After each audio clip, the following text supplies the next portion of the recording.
Good morning students, welcome to my channel study locker. बच्चों, आज की वर्कशीट 8th क्लास की सोशल साइंस की 14th वर्कशीट है और टॉपिक है कन्फ्रंटिंग मार्जिनलाइजेशन। मतलब कि जो हाशियाकरण हो चुका है, जो मार्जिन पे हमने किसी वर्ग को भेज दिया है, उसको हम कैसे वापस सुधारें। जो परिस्थितियां बिगड़ गई है उनको हम कैसे सुधारें। तो भाई बहुत से अधिकार हमें मिले इस तरीके। इनवॉकिंग फंडामेंटल राइट्स, हमें कुछ ऐसे फंडामेंटल राइट्स मिले हुए, मौलिक अधिकार मिले हुए हैं जिसके जरिए हम अपने अधिकारों के प्रति सजग हो सकते हैं। The constitution lays down the principles that make our society and polity democratic. जो कॉन्स्टिट्यूशन है उसने कुछ ऐसे नियम बनाए हैं जिसके कारण हमारा जो समाज है वो राजनीतिक रूप से, हम कह सकते हैं कि यहाँ पे लोकतांत्रिक स्थिति है, मतलब कि हर कोई बराबर है। They are defined in the through the list of fundamental rights that are an important part of the Constitution। जो हमारे फंडामेंटल राइट्स है, मौलिक अधिकार है, जो हमें अधिकार हैं ऐसे जो हमें छूट देते हैं, हमें अधिकार देते हैं कि हम अपने धर्म को, अपनी संस्कृति को, अपने कल्चर को मानने का पूरा हमें अधिकार है। जैसे कि आपकी कोई भी संस्कृति है तो आप उसको फॉलो करने के लिए, अपने रिलीजन को फॉलो करने के लिए पूरी तरीके से आपको छूट मिली हुई है, बल्कि अगर कोई आपको परेशान करता है तो उसके खिलाफ दंड का प्रावधान है। These rights are available to all Indian equally. As far as the marginalized are concerned, they have drawn on these rights in two ways।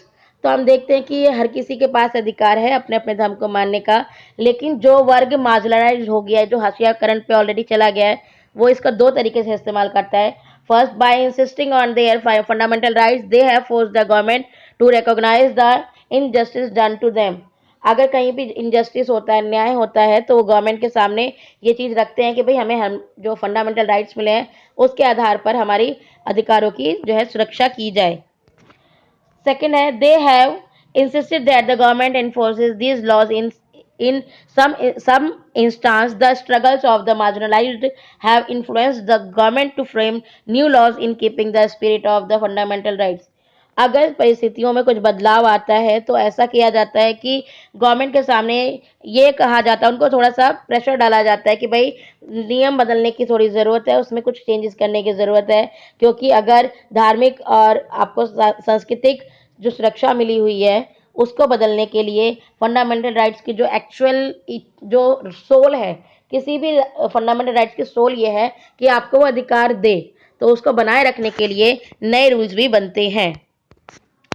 आप देख सकते हैं आर्टिकल 17 जो है, आर्टिकल 17 और आर्टिकल 15, ये दोनों के दोनों आर्टिकल जो भेदभाव है उससे रिलेटेड है कि अगर भेदभाव हो रहा है तो आप किस तरीके से उसको आप कह सकते हो कि ये कॉन्स्टिट्यूशन के अकॉर्डिंग आप इसके खिलाफ कोर्ट में जा सकते हो। इस जो हमारा आर्टिकल 17 है वो क्या बोलता है, states that untouchability has been abolished। मतलब कि जो अस्पृश्यता है, छुआछूत है, वो खत्म किया जा चुका है। This mean that no one can henceforth prevent scheduled castes for educating themselves, entering temple, using public facilities etc। मतलब कोई भी जो शेड्यूल कास्ट है उनमें एजुकेशन से रोक नहीं सकता उन्हें। पहले क्या होता था, उन्हें पढ़ने का अधिकार नहीं दिया गया था, उन्हें मंदिर में नहीं जाने दिया जाता था, उन्हें सरकारी चीज़ों का इस्तेमाल नहीं करने दिया जाता था। ये कहा जाता था कि इन्होंने टच कर दिया तो ये चीज़ दूषित हो गई। तो इस घृणित व्यवहार के खिलाफ अब ये कानून आ गया है, आर्टिकल 17, जो कहता है कि आप किसी के साथ अछूत और अस्पृश्यता इस तरीके का बिहेव नहीं कर सकते हो, क्योंकि सभी लोग बराबर हैं।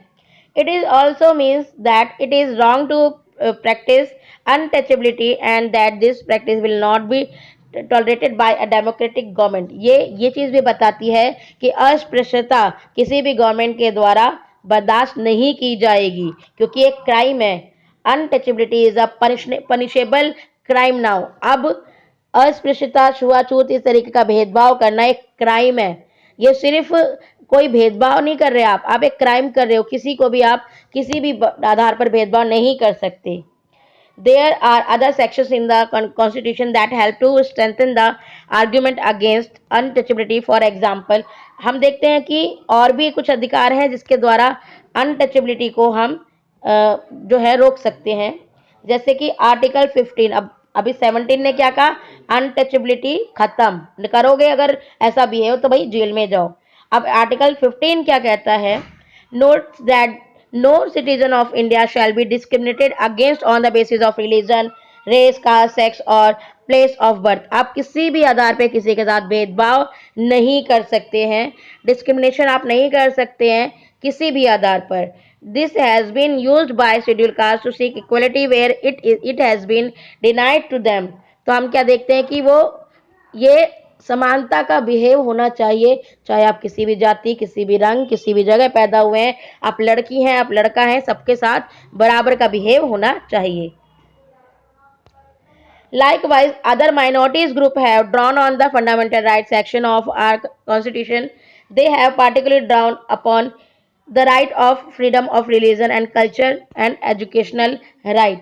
तो माइनॉरिटीज जो है उन्होंने कुछ और भी ऐसी चीजें करी हैं जिसके जरिए वो अपने रिलीजन और अपने कल्चर के राइट्स को और अच्छे से इस्तेमाल कर सकते हैं।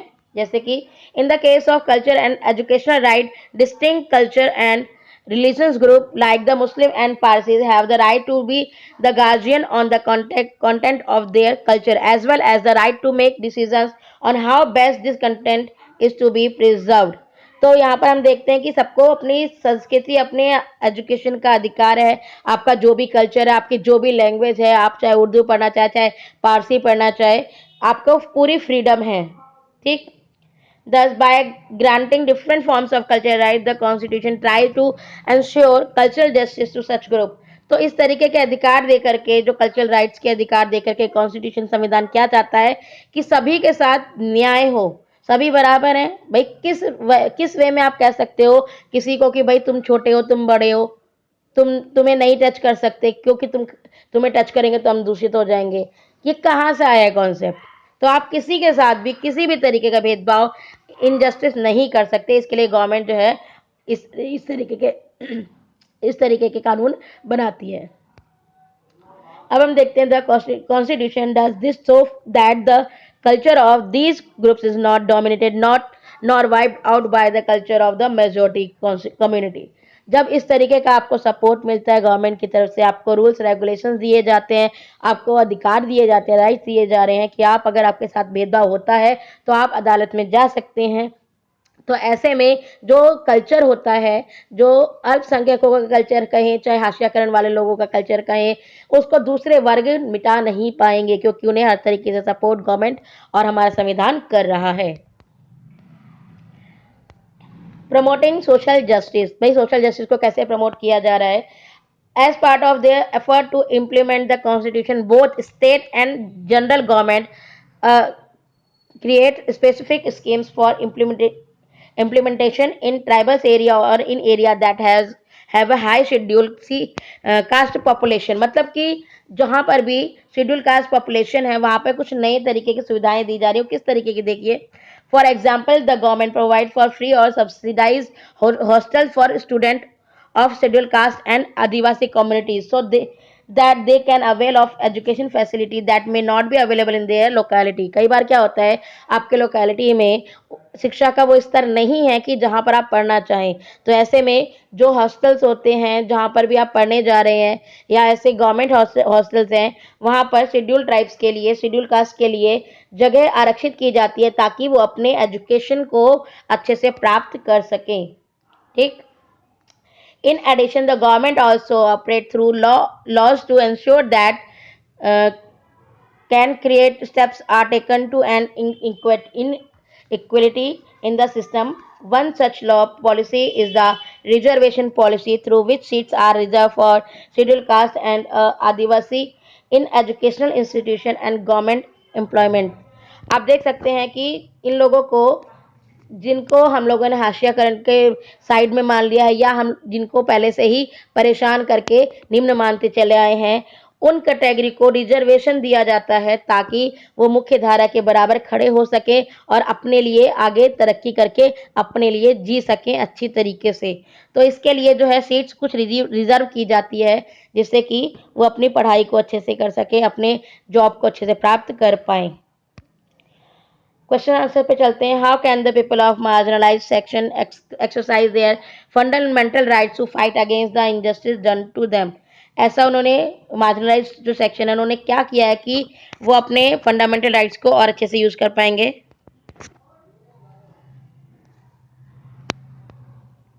आपका आंसर नंबर 1 ये रहा कि उन्होंने अपने फंडामेंटल राइट्स को गवर्नमेंट के साथ किस तरीके से कनेक्ट करके अपने आप को इनजस्टिस से बचाने की पूरी कोशिश की है। Question number 2, how do state governments and central government promote social justice? आप यहाँ से यहाँ तक आंसर नंबर 2 लगा देंगे पूरा, ठीक। क्वेश्चन नंबर 3 है कि right short note on article 15 of Indian constitution, article 17 of Indian constitution. भाई आर्टिकल 15 और आर्टिकल 17 क्या बोलता है? ये रहा आपका आंसर नंबर 3। आपका आर्टिकल 17 और आर्टिकल 15 दोनों के दोनों हैं। तो बच्चों हमने आज के वर्कशीट से सीखा कि हमें भेदभाव नहीं करना है।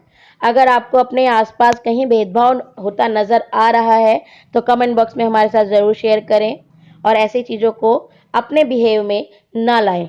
अपने बिहेवियर को आप सुधारेंगे तो दूसरे को सुधारने की ज़रूरत ही नहीं पड़ेगी। तो कमेंट बॉक्स में ज़रूर बताएं अपने विचार और अगर वीडियो पसंद आए तो लाइक ज़रूर करें, मेरे चैनल को सब्सक्राइब करें। Thank you.